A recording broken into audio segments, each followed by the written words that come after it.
You're listening to the Wired for Impact podcast. Before I let you go, though, I have to know, how did you buy the Trump Tower? And walk us through what you mentioned that on your Instagram, and so I think that's that reel it's of kind of mine. where things are going, to be honest. So Yeah, it is. That reel of mine has gone viral. It's like my most viral clip. And it's funny because I just kind of like pushed myself to make it one night. I was tired, but I was like, I'm just gonna make this, and then it blew up like crazy. So basically, the concept of that, what I was saying in the video was, I just bought Trump Tower on the blockchain, and this is how you can do it too. And it was referring to a cryptocurrency that I haven't mentioned here yet, so I'm glad you brought this up, called Proppy. And the coin is PRO, and it's accessible on any of the major exchanges. I know it's on Coinbase for sure.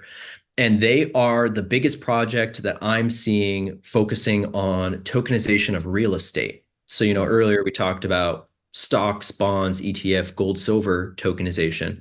Real estate is another thing. And, NFTs are kind of a part of that as well, like being able to have an NFT represent a house or a car or concert tickets or anything of value.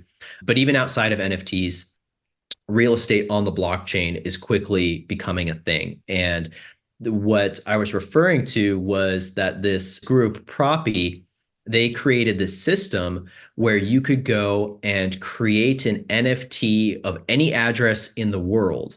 And the idea was they have this 3-step system of actually tangibly tying an NFT to a piece of property as what they call an RWA, a real world asset, meaning that when it is tied, when you get through these 3 steps that I'll tell you, then that house is actually fully represented in that NFT. And if you sell someone that NFT, then it is legally and technically binded to that property, which is crazy.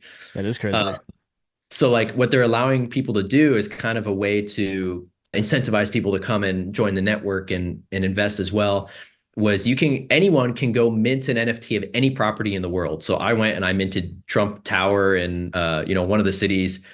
I minted a bunch of like crazy big places, monuments and stuff.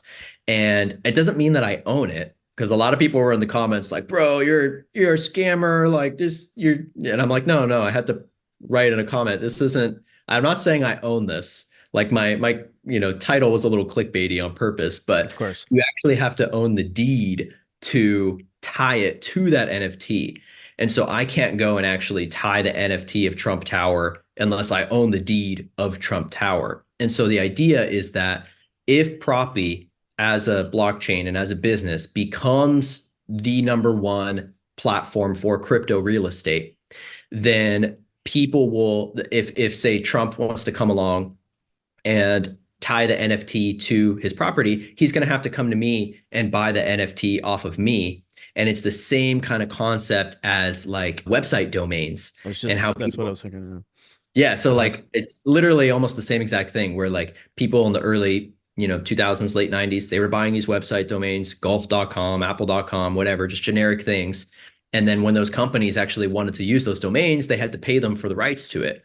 So same kind of thing, but with property. That's so interesting.